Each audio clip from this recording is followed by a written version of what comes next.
नमस्कार. आज आपण एका अशा राजाची गोष्ट पाहणार आहोत ज्यांचा जन्मच एका वादळात झाला. ही कहाणी आहे शिवाजी महाराजांच्या बालपणाची, जिथे त्यांच्या महान भविष्याचा पाया रचला गेला. चला तर मग सुरू करूया हा प्रवास. जरा डोळ्यासमोर आणा 17व्या शतकातलं दख्खनचं पठार. काय परिस्थिती होती तेव्हा? सगळीकडे फक्त युद्ध, अशांतता, आणि या सगळ्याच्या मधोमध हा किल्ला शिवनेरी.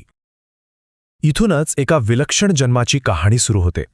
तर मग परिस्थिती नेमकी होती तरी काय? बघा, उत्तरेकडून मुघल सम्राट शहाजहान दक्षिणेकडे सरकत होता आणि इकडे विजापूरचा सुलतान आपलं अस्तित्व टिकवण्यासाठी लढत होता. आणि या दोन मोठ्या सत्तांच्या संघर्षात आपल्याकडचे स्थानिक सरदार मात्र भरडले जात होते.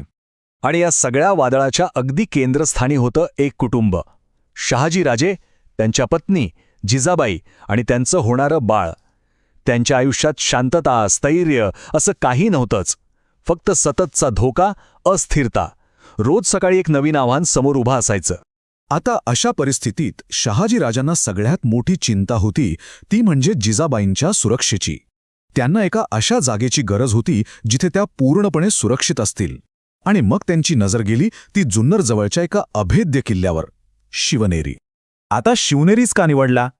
कारण तो किल्ला होताच तसा. विचार करा, चारी बाजूंनी उंच सरळ सोट कडे, भक्कम अशी तटबंदी आणि मजबूत मोठे दरवाजे. म्हणजे शत्रूंसाठी हा किल्ला जिंकणं जवळजवळ अशक्य होतं. एका विश्वासू किल्लेदाराच्या हाती तो किल्ला होता, त्यामुळे बाहेरच्या धोकादायक जगापासून इथे संपूर्ण संरक्षण मिळणार होतं. आणि मग तो दिवस उजाडला. 19 फेब्रुवारी 1630. त्या किल्ल्याच्या सुरक्षित भिंतींच्या आत एका नव्या अध्यायाची सुरुवात झाली. शिवाजी महाराजांचा जन्म झाला. जणू काही त्या अंधारलेल्या काळात एक आशेचा किरणच जन्माला आला होता. पण आता प्रश्न असा होता की या अशा युद्धाच्या जगात, जिथे चारी बाजूंना फक्त संघर्ष आहे, तिथे एका महान नेत्याला घडवायचं तरी कसं? आणि याचं उत्तर होतं त्यांच्या आईकडे, जिजाबाईंकडे. शिवाजी महाराजांच्या आयुष्यातल्या पहिल्या आणि सगळ्यात महत्त्वाच्या गुरु म्हणजे त्यांच्या आई जिजाबाई.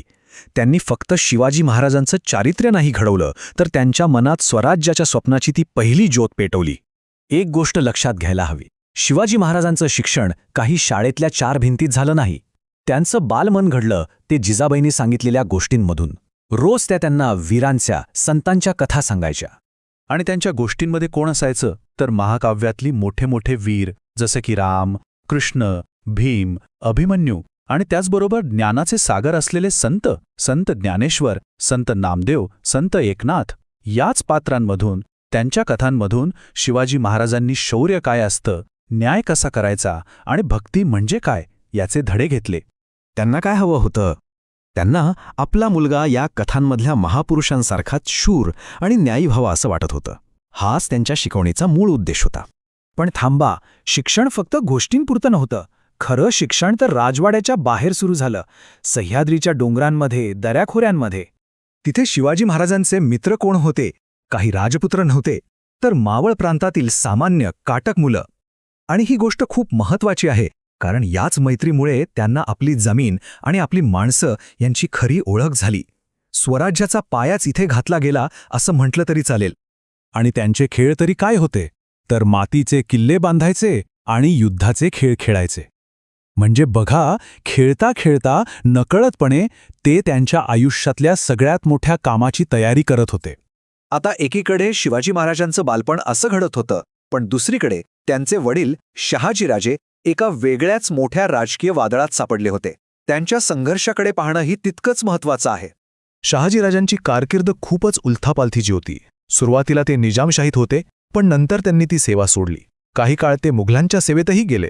इतकंच नाही तर त्यांनी एक धाडसी प्रयत्न केला, एक स्वतंत्र राज्य स्थापन करण्याचा.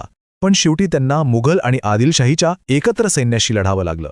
आणि मग 1636च्या तहानुसार त्यांना आदिलशाहीच्या अधीन बंगळूरची जहागिरी स्वीकारावी लागली.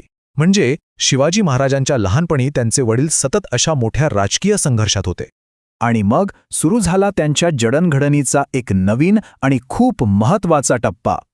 शिवाजी महाराज आता बंगळूरला आपल्या वडिलांकडे पोहोचले होते. बंगलोरमधलं वातावरण शिवनेरीपेक्षा खूप वेगळं होतं. इथे पहिल्यांदाच त्यांनी प्रत्यक्ष राजदरबार कसा चालतो, राज्यकारभार कसा करतात हे पाहिलं, अनुभवलं. म्हणजे आतापर्यंत जे योद्ध्याचं शिक्षण मिळालं होतं त्याला आता राजकुमाराच्या शिक्षणाची जोड मिळाली. म्हणजे बघा, हे दोन्ही अनुभव किती महत्त्वाचे ठरले. महाराष्ट्रातलं बालपण कसं होतं, तर महाकाव्यांमधल्या गोष्टी ऐकणं, मावळ्यांसोबत मैत्री करणं, मातीचे किल्ले बांधणं. आणि बंगळूरमध्ये तिथे राजदरबारी प्रशासनाचे धडे मिळाले, राजदरबारातलं जीवन अनुभवलं आणि एक खरंखुरं राज्य कसं चालतं हे पाहिलं. ह्या दोन्ही अनुभवांच्या मिलाफातूनच शिवाजी महाराज घडले. आणि हा जो अनुभव होता ना, तो निर्णायक ठरला.